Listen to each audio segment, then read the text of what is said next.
ang protocol, sa ating guidelines. Kasi meron lahat yan sa batas natin Hindi ka basta-basta gagalaw like Torre na ginawa niya. Walang problema si VP Sara dyan Mag-serve ng warrant, walang problema. Okay yan lahat. Kasi nasa batas natin yan, nire-respeto natin ang batas.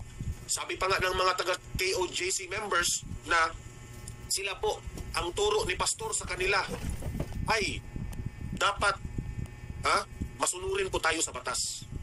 Okay, continue. Ngunit kailanman ay hindi katanggap-tanggap ang paggamit ng dahas laban sa mga inosenteng mamamayan at mga deboto ng Kingdom of Jesus Christ or KOJC. Hindi po. Si VP Sara na ang nagsabi niyan hindi katanggap-tanggap. Anong ibig sabihin diyan na hindi katanggap-tanggap?